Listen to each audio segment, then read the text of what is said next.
Di hadapan semua orang, ia ditunjuk, dipermalukan, dan diusir tanpa diberi kesempatan membela diri. Yang menuduhnya bukan orang asing, melainkan wanita yang selama ini ia jaga dengan sepenuh hati. Namun tak ada yang tahu, tuduhan itu akan berujung pada penyesalan seumur hidup. Dan ketika kebenaran akhirnya terungkap, semuanya sudah terlambat. Jika kamu siap menyelami kisah yang menguras emosi dan penuh pelajaran hidup, dengarkan cerita ini sampai selesai. Jangan lupa tekan subscribe, like, share, dan tuliskan pendapatmu di kolom komentar. Pagi itu, gedung perusahaan berdiri angkuh seperti biasa. Dinding kacanya memantulkan cahaya matahari, seolah menyembunyikan dingin yang ada di dalamnya. Di lantai tertinggi, ruang rapat utama telah dipenuhi orang-orang berpakaian rapi. Tidak ada suara tawa, tidak ada sapaan hangat, hanya ketegangan yang menggantung di udara, terasa berat dan menyesakan. Di ujung meja panjang, seorang wanita muda duduk dengan punggung tegak. Wajahnya cantik, riasannya sempurna, jas hitamnya terpasang rapi. Dialah direktur utama perusahaan itu, seorang perempuan yang dikenal tegas, cerdas, dan tidak pernah ragu mengambil keputusan keras. Banyak yang mengaguminya, banyak pula yang diam-diam takut padanya. Pintu ruangan terbuka perlahan. Seorang pria paruh baya masuk dengan langkah ragu. Seragam supirnya tampak bersih namun sudah usang dimakan waktu. Tangannya memegang topi kecil yang ia genggam erat, seolah itu satu-satunya pegangan agar ia tidak jatuh. Matanya menunduk, tidak berani menatap siapapun. Semua mata tertuju padanya. Pria itu telah bekerja di perusahaan ini selama bertahun-tahun. Ia mengantar direktur utama kemanapun pergi. Ia datang paling pagi dan pulang paling akhir. Namun hari ini, ia berdiri di hadapan para petinggi perusahaan bukan sebagai pegawai setia, melainkan sebagai tertuduh. Direktur utama berdiri dari kursinya. Sepatu hak tingginya berbunyi tegas di lantai. Ia menatap pria itu tanpa senyum, tanpa belas kasihan. Tangannya terangkat, menunjuk langsung ke arah dada sang sopir. Uang perusahaan hilang dalam jumlah besar. Kata-katanya tajam dan dingin. Semua bukti mengarah kepadamu. Ruangan itu membeku. Beberapa orang menunduk, beberapa lainnya berpura-pura membaca berkas di hadapan mereka. Tidak satu pun bersuara. Sang sopir mengangkat wajahnya perlahan. Matanya berkaca-kaca. Bibirnya bergetar, namun ia memaksa diri untuk bicara. Ia berkata dengan suara pelan, hampir tak terdengar, bahwa ia tidak pernah mengambil uang itu. Ia bersumpah dengan sisa harga diri yang ia miliki. Namun kata-kata itu jatuh sia-sia. Direktur utama tidak mendekat. Ia tetap berdiri dengan jarak, seolah pria itu membawa aib yang bisa menular.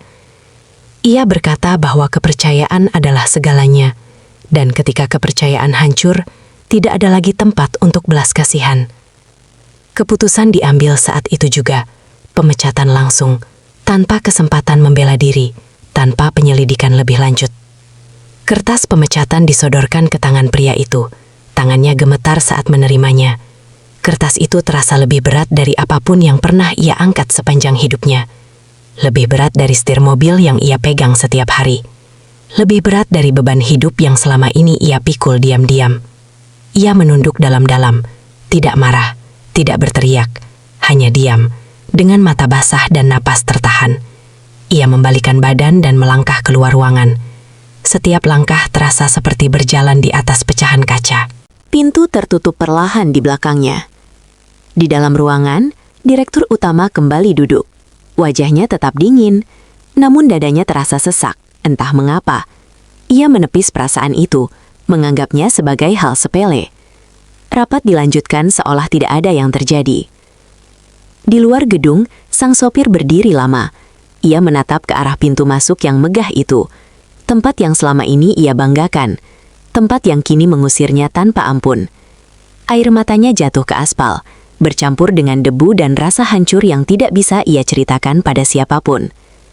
Di saat yang sama, jauh di dalam gedung, sebuah kesalahan besar mulai bergerak pelan menuju permukaan. Tanpa disadari siapapun, kebenaran perlahan mendekat, membawa sesuatu yang kelak akan mengguncang hati banyak orang.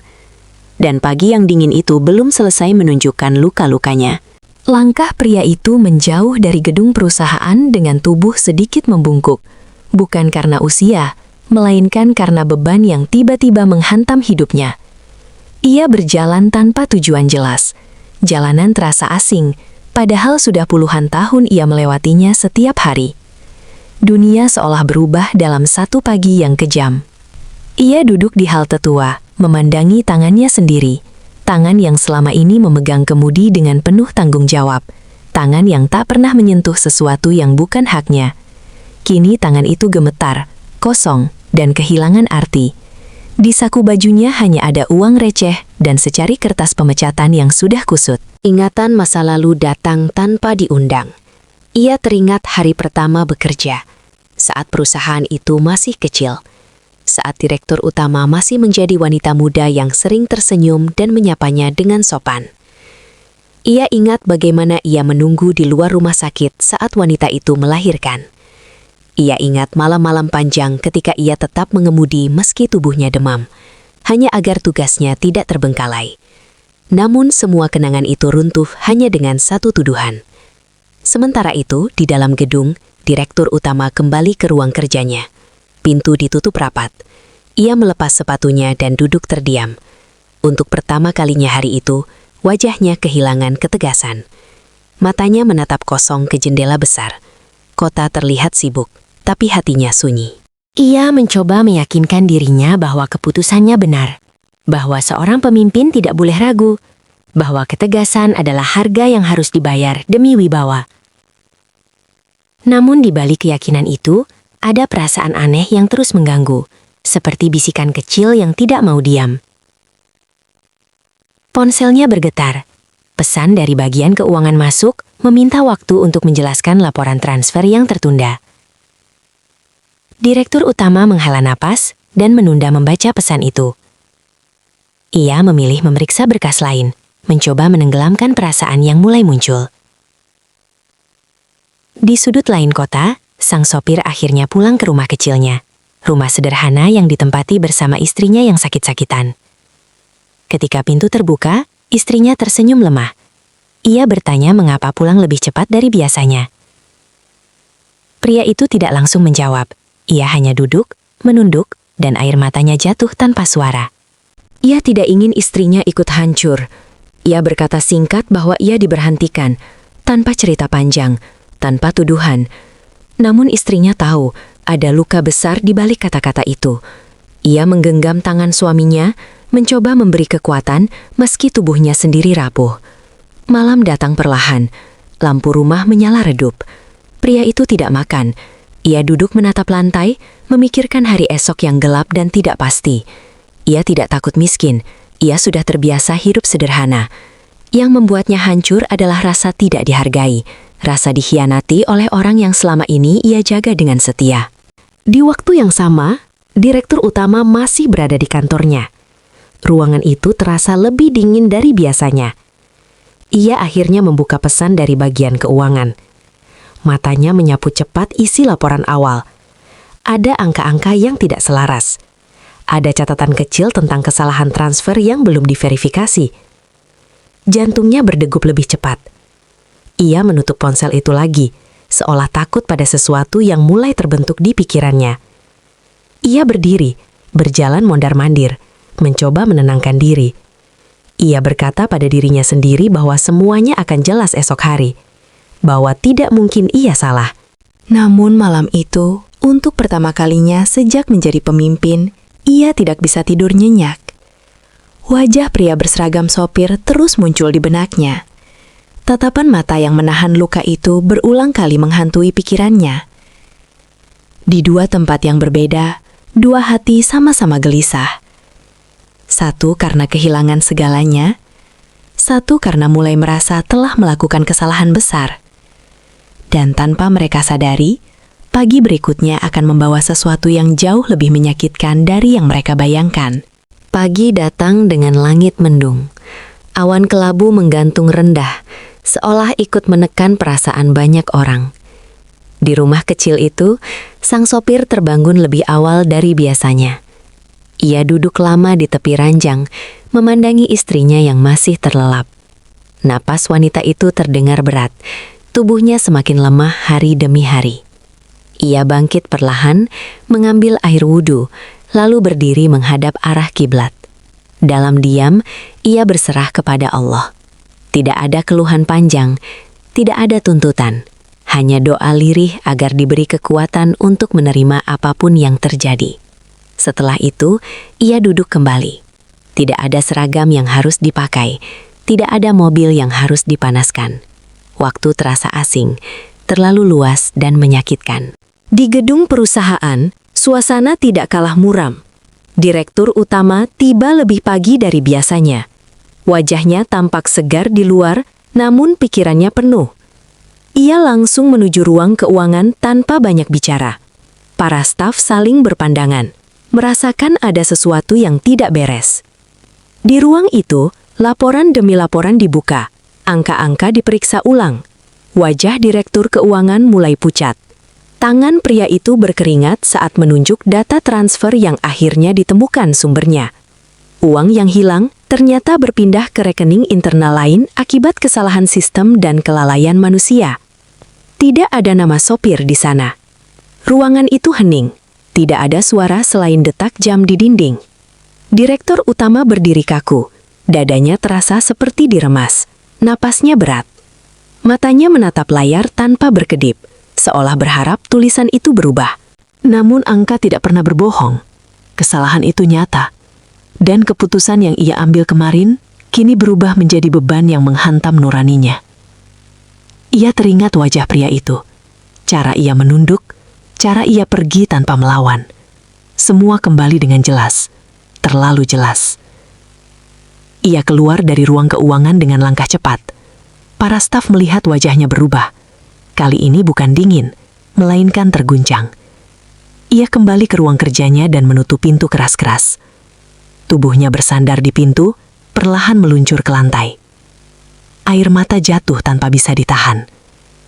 Untuk pertama kalinya, ia merasa gagal sebagai manusia. Bukan sebagai pemimpin, tapi sebagai seseorang yang telah melukai orang lain tanpa kebenaran. Ia menutup wajahnya dengan kedua tangan. Napasnya tersengal. Nama Allah terucap lirih dari bibirnya. Bukan sebagai formalitas, melainkan jeritan hati. Di sisi lain kota, sang supir sedang membantu istrinya duduk di kursi kayu kecil. Mereka berbagi nasi sederhana. Istrinya tersenyum tipis, berusaha terlihat kuat. Ia berkata bahwa rezeki Allah tidak pernah salah alamat. Pria itu mengangguk, meski hatinya masih berat. Saat itu, ponsel lamanya bergetar. Layar menampilkan nomor yang sangat ia kenal. Nomor kantor. Tangannya membeku. Ia tidak langsung mengangkatnya.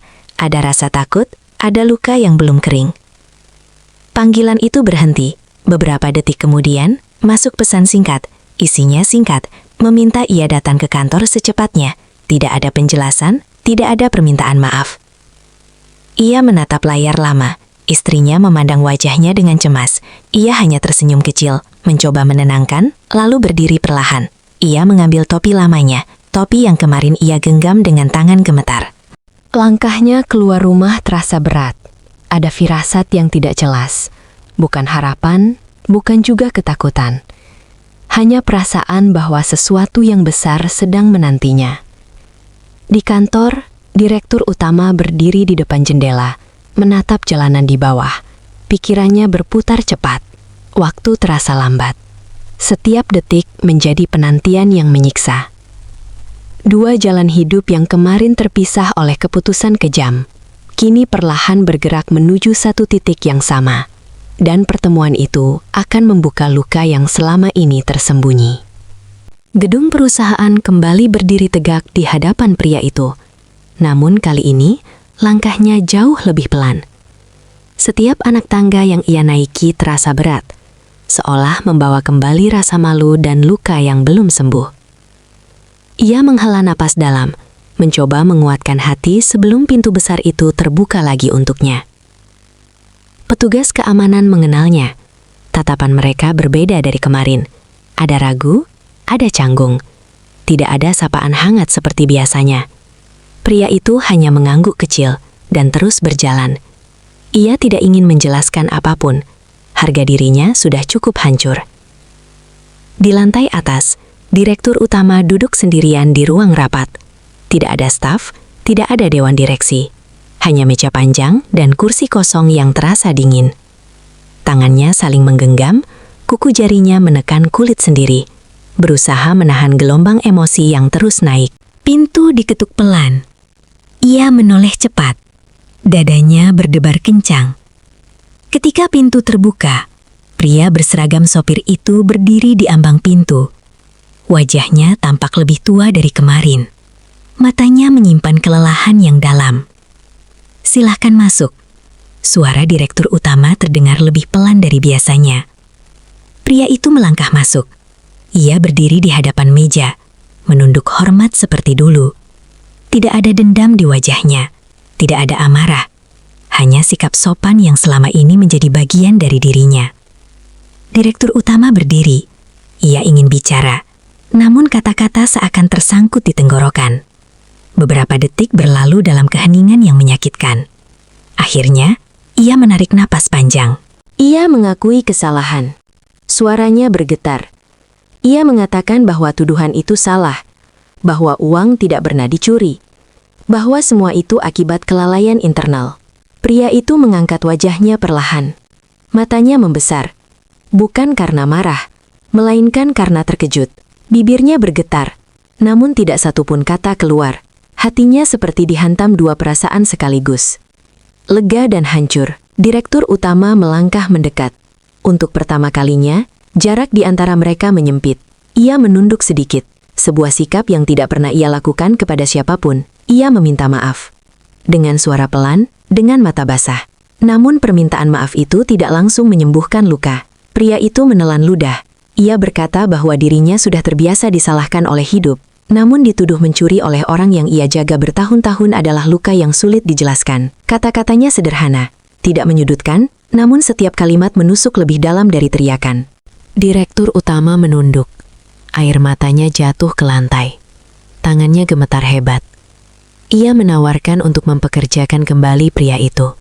Bahkan dengan posisi dan gaji lebih baik. Ia ingin menebus kesalahannya secepat mungkin. Namun pria itu tidak langsung menjawab. Ia menatap jendela besar di ruangan itu. Di luar sana, kota tetap bergerak seperti biasa. Tidak ada yang tahu betapa hancurnya dua hati di ruangan itu. Ia menarik nafas panjang dan berkata bahwa ia perlu waktu. Bukan untuk berpikir tentang pekerjaan, tapi untuk menenangkan hati yang terluka. Direktur utama mengangguk. Ia tidak memaksa. Ia tahu, ada kesalahan yang tidak bisa ditebus hanya dengan uang atau jabatan. Saat pria itu melangkah keluar ruangan, direktur utama kembali berdiri sendiri. Namun kali ini, ruangan itu terasa jauh lebih kosong dari sebelumnya. Ia sadar pertemuan itu bukan akhir dari masalah, justru awal dari sesuatu yang lebih berat. Di luar gedung, pria itu berhenti sejenak. Ia menatap langit yang masih kelabu. Dadanya terasa sesak, namun ada sedikit cahaya di balik awan. Bukan karena segalanya telah selesai, melainkan karena kebenaran akhirnya terlihat. Namun ujian hidup belum selesai.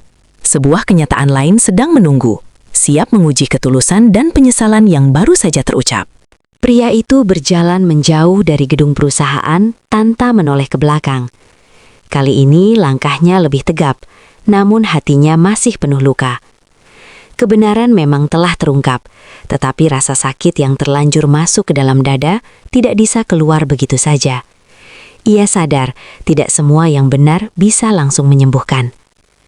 Sesampainya di rumah, ia mendapati istrinya terbaring lemah. Wajah wanita itu pucat, napasnya lebih berat dari pagi tadi. Ia segera mendekat, menggenggam tangan istrinya yang dingin. Ada firasat buruk yang menyelinap ke hatinya, membuat dada terasa semakin sesak. Istrinya membuka mata perlahan. Ia tersenyum tipis, seolah ingin menenangkan suaminya. Dengan suara lirih, ia bertanya, apakah urusan di kantor sudah selesai? Pria itu mengangguk pelan. Ia tidak menceritakan semuanya. Ia hanya berkata bahwa kebenaran telah diketahui.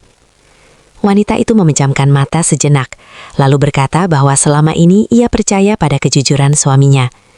Ia berkata bahwa Allah Maha melihat dan tidak pernah tidur. Kata-kata itu seperti pelukan hangat di tengah badai.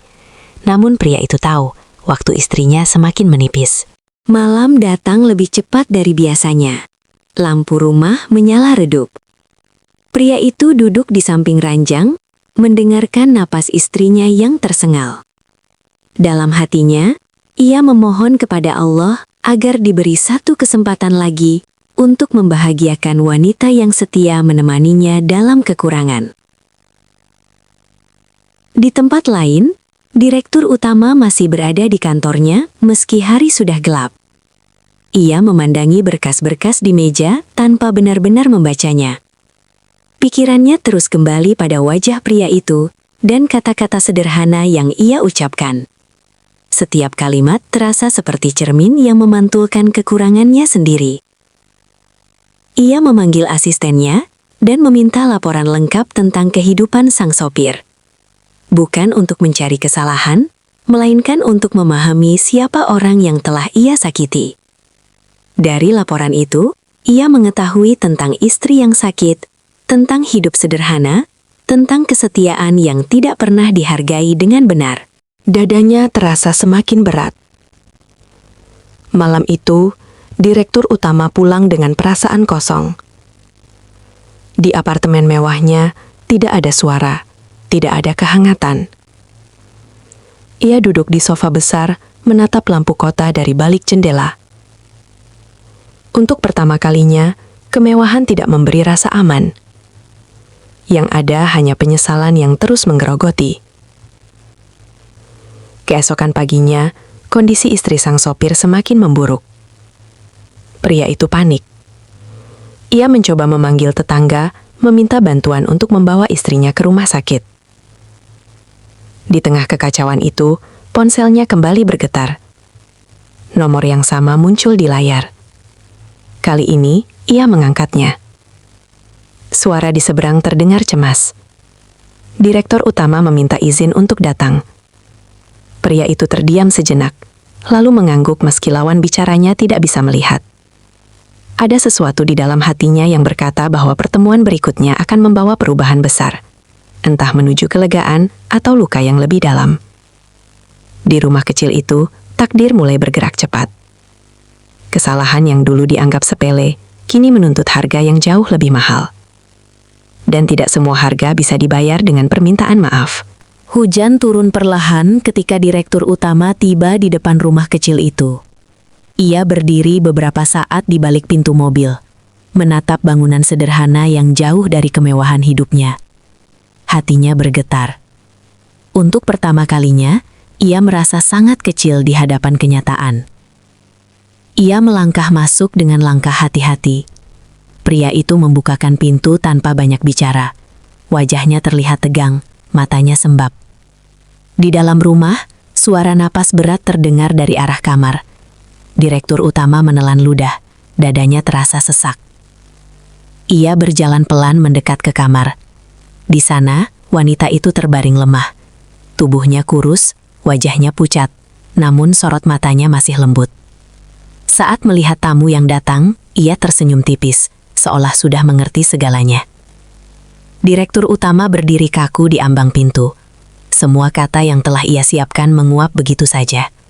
Ia tidak datang sebagai pemimpin perusahaan. Ia datang sebagai manusia yang membawa kesalahan besar. Dengan langkah ragu, ia mendekat dan menundukkan kepala. Ia meminta maaf, bukan dengan suara lantang, melainkan lirih dan gemetar. Ia mengakui bahwa kesombongan dan prasangka telah menutup hatinya. Air matanya jatuh, membasahi lantai rumah yang dingin. Wanita itu mengangkat tangannya perlahan. Tangannya gemetar, namun penuh ketulusan. Ia berkata bahwa ia tidak menyimpan dendam. Ia percaya bahwa setiap manusia bisa salah. Ia hanya berharap kejujuran tetap dijaga, agar tidak ada lagi hati yang hancur seperti suaminya. Kata-kata itu menghantam direktur utama lebih keras dari apapun. Ia terisak. Dadanya naik turun menahan sesal. Di sudut ruangan, sang sopir berdiri diam. Ia menyaksikan semuanya dengan perasaan campur aduk. Ada lega, ada sakit, ada harapan yang belum jelas bentuknya. Tiba-tiba, napas wanita itu semakin berat. Wajahnya memucat. Pria itu panik dan memanggil namanya berkali-kali. Direktur utama ikut berdiri. Wajahnya pucat. Tidak ada lagi jabatan, tidak ada lagi jarak. Yang ada hanya ketakutan kehilangan. Mereka segera membawa wanita itu ke rumah sakit terdekat. Sirena ambulans memecah hujan. Di dalam kendaraan itu, direktur utama menggenggam tangan wanita tersebut. Sementara sang sopir duduk di sisi lain, berdoa tanpa henti kepada Allah. Di lorong rumah sakit, waktu terasa berjalan lambat. Lampu putih menyilaukan mata. Dokter dan perawat bergerak cepat. Pintu ruang perawatan tertutup, meninggalkan dua manusia dengan hati yang sama-sama rapuh. Direktur utama duduk di kursi panjang. Tangannya gemetar. Untuk pertama kalinya, ia merasakan ketakutan yang nyata. Bukan takut kehilangan kekuasaan, melainkan takut kehilangan kesempatan untuk menebus kesalahan. Di sampingnya, sang sopir duduk menunduk. Wajahnya tenang, namun matanya basah. Ia tidak menyalahkan siapapun. Ia hanya berserah, percaya bahwa Allah Maha Menentukan. Di balik pintu tertutup itu, nasib seseorang sedang ditentukan. Dan apapun hasilnya, hidup mereka tidak akan pernah kembali sama. Lampu merah di atas pintu ruang perawatan masih menyala. Tidak ada suara selain langkah kaki perawat yang sesekali lewat. Jam dinding berdetak pelan, namun setiap detiknya terasa seperti beban berat yang jatuh ke dada. Sang sopir memejamkan mata. Bibirnya bergerak pelan melantunkan doa. Tangannya saling menggenggam erat, seolah jika ia melepaskannya, sesuatu yang berharga akan ikut terlepas. Di dalam hatinya, ia berbicara kepada Allah dengan bahasa yang paling jujur yang ia miliki. Di sisi lain bangku, direktur utama duduk kaku. Jas mahal yang ia kenakan terasa asing di tempat itu. Ia menatap lantai, lalu menatap pintu, lalu kembali menunduk. Tidak ada yang bisa ia lakukan selain menunggu. Semua kekuasaan yang selama ini ia banggakan lenyap begitu saja di hadapan keadaan. Pintu itu akhirnya terbuka. Seorang dokter keluar dengan wajah serius. Langkahnya pelan, namun tegas. Sang sopir dan direktur utama berdiri hampir bersamaan. Jantung mereka berdegup kencang, seolah ingin keluar dari dada. Dokter menyampaikan bahwa kondisi wanita itu sangat lemah. Tubuhnya telah lama menahan sakit. Mereka telah melakukan yang terbaik, namun waktu menjadi hal yang sangat berharga sekarang. Kata-kata itu jatuh satu persatu, berat dan menyakitkan. Sang sopir mengangguk pelan. Matanya berkaca-kaca, namun wajahnya tetap tenang. Ia sudah lama menyiapkan hatinya untuk kemungkinan terburuk, meski harapan kecil tetap ia simpan. Direktur utama menutup mulutnya dengan tangan, menahan isak yang hampir pecah. Mereka diizinkan masuk. Di dalam ruangan, wanita itu terbaring dengan selang dan alat yang berbunyi pelan. Ia membuka mata perlahan saat melihat suaminya. Senyum tipis terukir di wajahnya. Senyum yang penuh ketenangan. Sang sopir mendekat, menggenggam tangan istrinya dengan lembut. Wanita itu berkata bahwa ia tidak menyesal dengan hidupnya. Ia bersyukur memiliki suami yang jujur dan sabar. Ia meminta satu hal, agar suaminya tetap menjaga hatinya, tidak menyimpan kebencian kepada siapapun. Direktur utama berdiri beberapa langkah di belakang. Ia menunduk dalam. Dadanya terasa hancur. Ia menyadari bahwa akibat dari keputusannya bukan hanya soal pekerjaan, melainkan soal waktu, soal rasa aman, soal ketenangan yang seharusnya dimiliki seseorang di saat-saat terakhir. Wanita itu menoleh ke arahnya.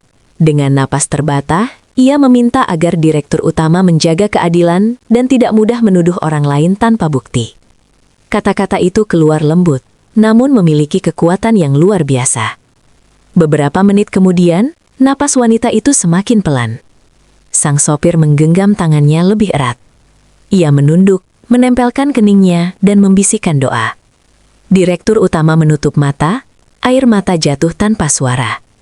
Bunyi alat itu berubah, lalu berhenti.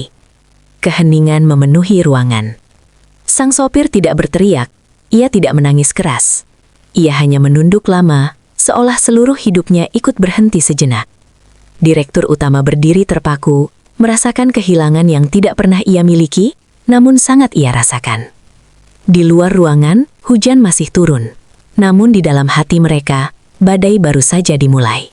Pagi datang dengan cahaya pucat yang menembus jendela rumah kecil itu. Suasana sunyi. Tidak ada lagi suara batuk pelan. Tidak ada langkah kaki lembut di dapur. Hanya keheningan yang terasa berat dan panjang. Sang sopir duduk sendirian di kursi kayu yang sama. Matanya menatap kosong ke arah pintu kamar. Pakaian hitam sederhana melekat di tubuhnya. Wajahnya tenang, namun matanya kosong, seolah sebagian dari dirinya ikut pergi. Di ruang tamu, beberapa tetangga datang memberi dukungan. Mereka berbicara pelan, menjaga suasana. Sang sopir mengangguk dan mengucap terima kasih dengan suara rendah. Tidak banyak kata keluar dari mulutnya. Semua kata seakan tidak cukup untuk menggambarkan kehilangan itu. Direktur utama datang tanpa pengawalan, tanpa jas mewah. Ia mengenakan pakaian hitam sederhana, wajahnya pucat dan lelah. Ia berdiri di sudut ruangan, tidak ingin mencuri perhatian. Setiap langkah di rumah itu terasa seperti menginjak kenangan orang lain. Ia mendekati sang sopir dan menunduk dalam. Tidak ada pidato, tidak ada pembelaan, hanya kehadiran yang sunyi. Ia duduk di kursi rendah, sejajar, tanpa jarak yang selama ini ia bangun dengan kekuasaan. Saat jenazah dibawa keluar, sang sopir berdiri tegak. Air matanya akhirnya jatuh, bukan sebagai tangisan keras, melainkan aliran sunyi yang membasahi pipinya. Direktur utama berdiri tak jauh darinya. Hatinya terasa seperti dihimpit batu besar. Di pemakaman, tanah merah perlahan menutup liang. Angin berhembus pelan. Sang sopir menatap tanah itu lama. Ia mengangkat tangan, berdoa kepada Allah dengan suara bergetar. Ia mengikhlaskan, meski hatinya masih perih. Direktur utama berdiri di belakang, mendengarkan setiap doa.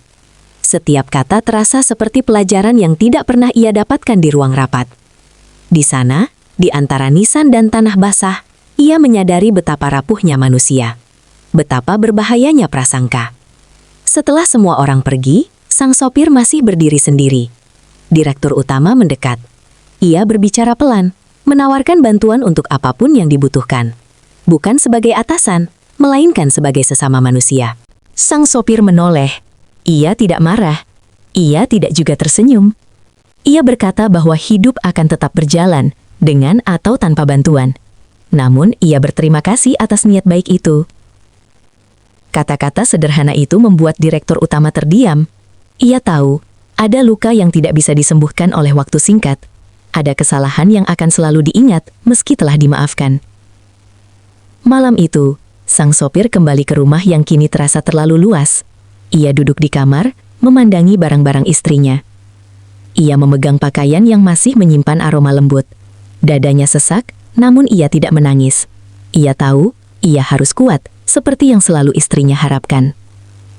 Di tempat lain, direktur utama duduk sendirian di apartemennya.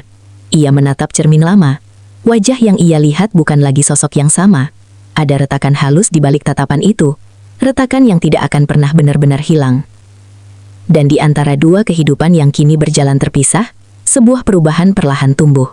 Tidak terlihat, tidak terdengar, namun cukup kuat untuk mengguncang masa depan. Hari-hari berikutnya berjalan lambat bagi sang sopir. Rumah kecil itu kini benar-benar sunyi. Ia bangun pagi tanpa tujuan jelas, lalu duduk lama di teras, memandangi jalan yang dulu selalu ia lalui dengan mobil perusahaan. Tidak ada lagi klakson. Tidak ada jadwal. Waktu terasa seperti berhenti, menunggu ia menemukan arah baru.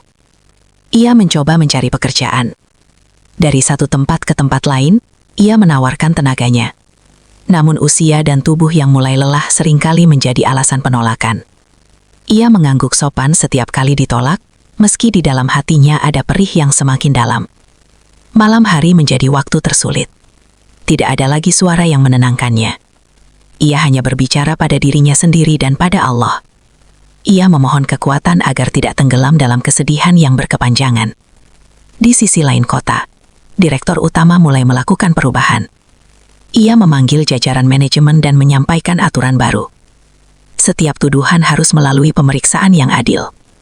Tidak ada keputusan sepihak, tidak ada penghakiman tanpa bukti. Suaranya tegas, namun ada nada berbeda di dalamnya. Para staf merasakan perubahan itu. Direktur utama yang dulu dingin, kini lebih banyak diam dan mendengar. Ia tidak lagi memotong pembicaraan. Ia memberi ruang. Namun di balik perubahan itu, ada rasa bersalah yang terus ia bawa. Ia sering teringat sang sopir. Ia bertanya-tanya, apakah pria itu baik-baik saja. Ia ingin membantu lebih banyak. Namun ia juga tahu bahwa bantuan yang dipaksakan bisa melukai harga diri seseorang. Suatu sore, hujan turun lagi. Sang sopir duduk di halte yang sama seperti hari ia dipecat. Tangannya menggenggam tas kecil berisi berkas lamaran yang belum membuahkan hasil. Matanya menatap kosong ke arah jalan. Tiba-tiba, sebuah mobil hitam berhenti di depannya. Kaca jendela terbuka perlahan. Wajah direktur utama terlihat di baliknya. Tatapan mereka bertemu. Tidak ada kata. Direktur utama turun dari mobil. Ia berdiri di depan sang sopir tanpa jarak kekuasaan. Ia berkata bahwa perusahaan membutuhkan seseorang yang bisa dipercaya untuk posisi pengawas transportasi. Posisi itu tidak mengharuskannya mengemudi setiap hari, lebih banyak mengatur dan membimbing. Sang sopir menunduk. Ia terdiam lama. Ia memikirkan istrinya, kenangan, luka, dan harga diri yang tersisa. Tawaran itu bukan sekedar pekerjaan, itu adalah ujian bagi hatinya sendiri. Ia berkata bahwa ia akan mempertimbangkannya, bukan karena gaji, bukan karena jabatan, tetapi karena ia ingin memastikan bahwa ia tidak mengkhianati perasaannya sendiri. Direktur utama mengangguk. Ia menghormati jawaban itu. Ia menyerahkan kartu nama dan pergi tanpa memaksa. Sang sopir menatap kartu itu lama. Hujan membasahi tangannya. Di balik keraguan dan luka, ada sebuah jalan baru yang terbuka. Sunyi, panjang, dan penuh ujian. Malam itu, sang sopir duduk sendirian di ruang tamu. Lampu kecil menyala redup, memantulkan bayangan tubuhnya di dinding. Kartu nama itu tergeletak di atas meja, seolah menunggu untuk dipilih atau diabaikan. Ia menatapnya lama, lalu memejamkan mata. Kenangan datang satu persatu. Wajah istrinya, senyum terakhirnya. Pesan agar ia tidak menyimpan kebencian. Pesan itu terngiang jelas, seakan baru saja diucapkan. Dadanya menghangat, lalu perih. Ia bangkit, mengambil air wudhu, lalu berdiri dalam doa. Ia tidak meminta kemudahan, ia hanya memohon agar hatinya dijaga, agar langkahnya tidak membawa dendam atau kesombongan. Setelah itu, ia duduk kembali, napasnya lebih tenang. Keesokan paginya, ia menghubungi nomor di kartu itu. Suaranya terdengar mantap meski sederhana. Ia mengatakan bahwa ia bersedia mencoba, bukan sebagai balas jasa, melainkan sebagai bentuk keikhlasan. Direktur utama menerima kabar itu dengan wajah yang sulit ditebak. Ada lega, ada gugup. Ia segera mengatur pertemuan resmi, memastikan semua berjalan dengan hormat dan transparan. Hari pertama kembali ke gedung itu terasa berbeda. Sang sopir datang bukan dengan seragam lama, melainkan pakaian sederhana yang rapi. Langkahnya mantap. Ia tidak menunduk berlebihan, ia tidak pula meninggikan diri. Ia berdiri sebagai dirinya sendiri. Beberapa karyawan menatapnya dengan heran. Ada yang tersenyum, ada pula yang merasa canggung. Sang sopir menyapa dengan sopan, seperti dulu. Namun ada ketenangan baru dalam dirinya, ketenangan yang lahir dari luka yang diterima dengan ikhlas. Direktur utama menyambutnya di ruang kecil, bukan ruang rapat besar. Ia menjelaskan tugas dan tanggung jawab dengan jelas. Tidak ada nada perintah berlebihan, tidak ada jarak yang dibuat-buat. Mereka berbicara sebagai rekan kerja. Hari-hari berikutnya menjadi ujian sesungguhnya. Ada karyawan yang masih memandang rendah. Ada bisik-bisik yang terdengar. Sang sopir mendengar semuanya, namun memilih diam. Ia bekerja dengan jujur, membimbing para pengemudi muda, mengatur jadwal dengan rapi. Direktur utama mengamati dari jauh.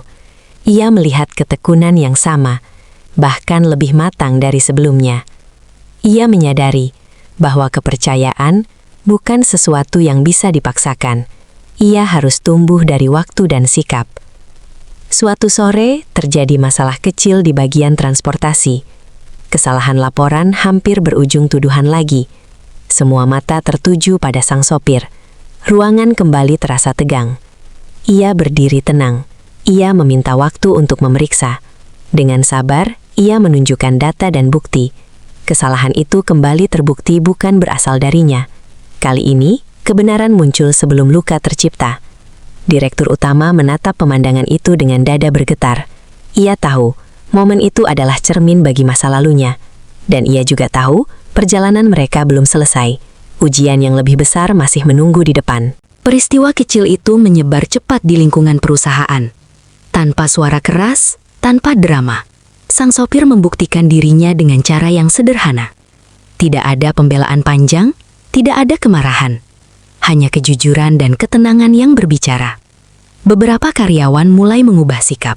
Sapaan yang dulu dingin, kini terasa lebih hangat. Para pengemudi muda mendekatinya, meminta saran dan arahan. Ia mendengarkan dengan sabar, menjawab dengan bahasa yang mudah dipahami. Ia tidak merasa lebih tinggi, ia hanya berbagi pengalaman. Direktur utama semakin sering mengamati dari kejauhan. Setiap kali melihat pria itu bekerja dengan tenang, dadanya terasa campur aduk. Ia melihat sosok yang pernah ia runtuhkan, kini berdiri kembali tanpa dendam. Itu membuatnya kagum sekaligus malu. Suatu siang, direktur utama mengundang sang sopir ke ruang kerjanya. Ruangan itu masih sama megahnya, namun suasananya berbeda. Tidak ada ketegangan. Ia menyuguhkan minuman sendiri, sebuah hal kecil yang jarang ia lakukan. Ia berbicara tentang perubahan yang ingin ia bangun di perusahaan, tentang budaya saling percaya, tentang keadilan yang harus dijaga. Ia mengakui bahwa semua itu tidak akan terjadi tanpa pelajaran pahit yang ia alami. Sang sopir mendengarkan dengan tenang. Ia tidak menyela. Ketika diminta pendapat, ia berbicara pelan. Ia berkata bahwa keadilan dimulai dari kesediaan mendengar, bahwa setiap orang ingin dipercaya, bahkan mereka yang paling sederhana. Kata-kata itu sederhana, namun terasa dalam. Direktur utama mengangguk. Ia mencatatnya, bukan di kertas, melainkan di hatinya. Di luar kantor, hidup sang sopir mulai menemukan ritme baru. Ia tetap tinggal di rumah kecil itu. Kesunyian masih ada, namun ia mengisinya dengan kegiatan. Ia membantu tetangga. Ia mengajar mengaji anak-anak sekitar di sore hari. Doa-doa yang dulu ia panjatkan, kini terasa lebih lapang. Suatu malam, direktur utama menerima kabar tentang kegiatan sang sopir di lingkungan rumahnya. Ia terdiam lama. Ia menyadari bahwa nilai seseorang tidak diukur dari jabatan, melainkan dari dampak kecil yang ia tinggalkan di sekitar. Di perusahaan, sebuah proyek besar mulai disiapkan. Banyak uang, banyak kepentingan, dan banyak tekanan. Kesalahan kecil bisa berakibat besar. Direktur utama menunjuk sang sopir sebagai salah satu pengawas kepercayaan. Keputusan itu mengejutkan banyak pihak. Beberapa orang meragukan, beberapa lainnya mencibir diam-diam. Namun direktur utama tetap pada keputusannya. Sang sopir menerima tugas itu dengan sikap yang sama, tenang dan fokus. Ia tahu, kepercayaan yang diberikan ini bukan hanya tentang pekerjaan. Ini adalah ujian berikutnya. Ujian yang akan menentukan apakah luka lama benar-benar telah sembuh atau hanya tertutup sementara. Proyek besar itu mulai berjalan. Kendaraan keluar masuk tanpa henti. Jadwal padat. Tekanan datang dari segala arah. Banyak mata mengawasi, menunggu celah kecil untuk saling menyalahkan. Suasana perusahaan kembali tegang, namun kali ini berbeda. Ada aturan, ada proses, ada kehati-hatian. Sang sopir menjalankan tugasnya dengan disiplin. Ia datang lebih pagi dari yang lain. Ia memeriksa laporan satu persatu, memastikan setiap data sesuai kenyataan. Ia tidak terburu-buru, meski waktu sering menekan. Ia tahu, satu kelalaian bisa menimbulkan luka lama yang belum sepenuhnya hilang. Beberapa pihak mulai merasa tidak nyaman. Cara kerja yang rapi membuat ruang gerak kecurangan semakin sempit. Bisik-bisik kembali terdengar. Ada yang mulai merasa terancam oleh kejujuran yang terlalu terang. Suatu sore, terjadi keterlambatan pengiriman penting. Suasana kantor mendadak panas, suara meninggi, wajah-wajah tegang. Sebuah laporan muncul, menunjukkan adanya kesalahan di bagian transportasi. Nama sang sopir kembali disebut, kali ini lebih keras. Direktur utama dipanggil ke ruang rapat darurat. Tatapannya tertuju pada sang sopir yang berdiri tenang di sudut ruangan. Detik itu terasa berat. Ingatan lama hampir kembali menghantam. Namun kali ini sang sopir melangkah maju tanpa diminta. Ia meminta waktu. Suaranya tetap rendah. Ia membuka catatan, menunjukkan jalur distribusi, waktu keberangkatan, dan komunikasi yang tercatat rapi. Perlahan benang kusut itu terurai.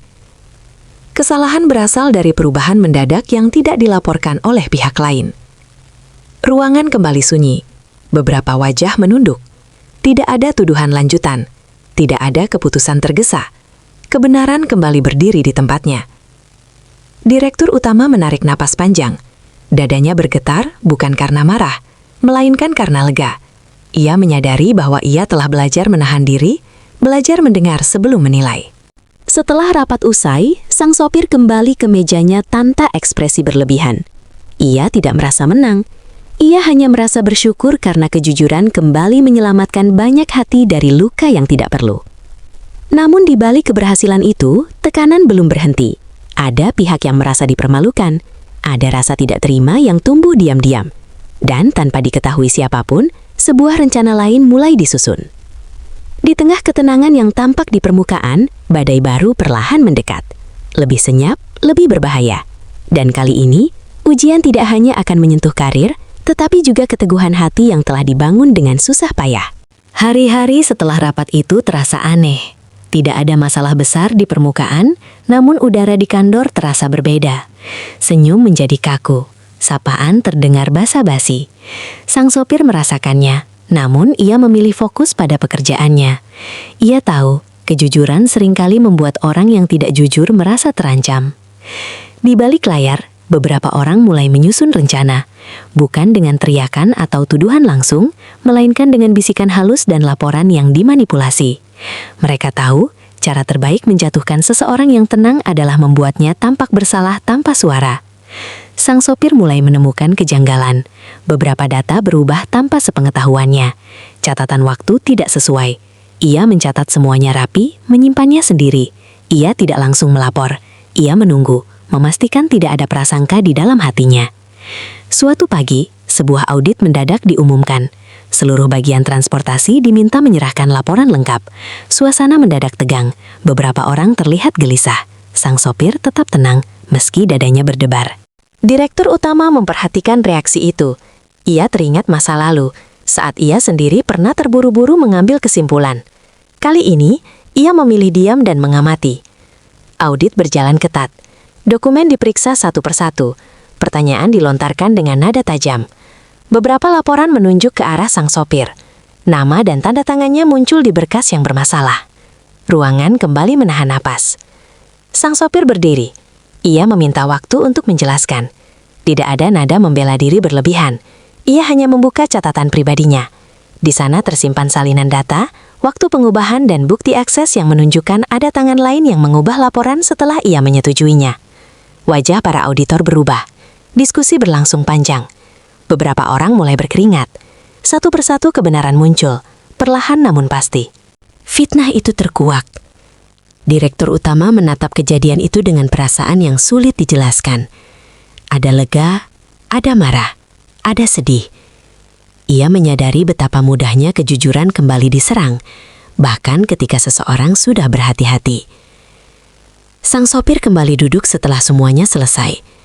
Tangannya sedikit gemetar, bukan karena takut, melainkan karena menahan perasaan lama yang hampir bangkit kembali. Ia menarik nafas dalam, mengingat pesan istrinya, dan menenangkan diri. Namun ia tahu, kejadian ini belum selesai.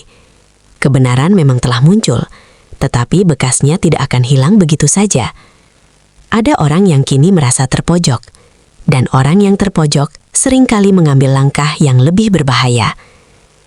Di kejauhan, sebuah keputusan besar mulai dipertimbangkan. Keputusan yang akan membawa cerita ini menuju titik yang paling menentukan. Setelah audit itu, kantor terasa sunyi dengan cara yang aneh. Tidak ada perayaan, tidak ada ucapan selamat. Semua orang kembali ke meja masing-masing, seolah ingin melupakan apa yang baru saja terjadi.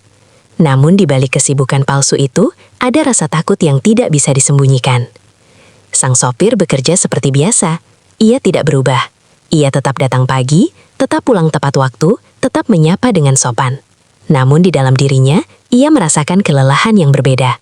Bukan lelah fisik, melainkan lelah menghadapi prasangka yang berulang. Direktur utama memanggil beberapa orang secara terpisah. Ia tidak marah, ia tidak meninggikan suara. Justru ketenangannya membuat suasana semakin berat. Satu persatu, mereka diminta bicara. Tidak ada ancaman, tidak ada janji perlindungan. Hanya keheningan dan tatapan yang menunggu kejujuran. Akhirnya, seorang staf senior tidak sanggup menahan tekanan. Ia menunduk, bahunya bergetar. Dengan suara pelan, ia mengakui bahwa laporan telah diubah atas perintah tidak langsung. Ada ketakutan kehilangan posisi, ada iri yang tumbuh perlahan sejak sang sopir dipercaya kembali. Pengakuan itu seperti membuka pintu yang lama terkunci. Nama lain ikut disebut, pola lama terungkap. Bukan hanya soal satu orang, tetapi budaya lama yang terbiasa menyelamatkan diri sendiri dengan mengorbankan orang lain. Direktur utama mendengarkan semuanya tanpa menyela. Wajahnya tenang, namun matanya basah. Ia sadar inilah akibat dari kepemimpinan masa lalunya yang terlalu keras dan dingin. Ketakutan telah tumbuh, dan ketakutan melahirkan kebohongan. Keputusan itu diambil dengan tegas namun adil. Tidak ada penghinaan, tidak ada pengusiran mendadak. Setiap orang diminta bertanggung jawab atas perbuatannya. Proses berjalan terbuka, sesuai aturan yang telah disepakati. Sang sopir tidak diminta hadir dalam keputusan itu, namun kabar sampai kepadanya.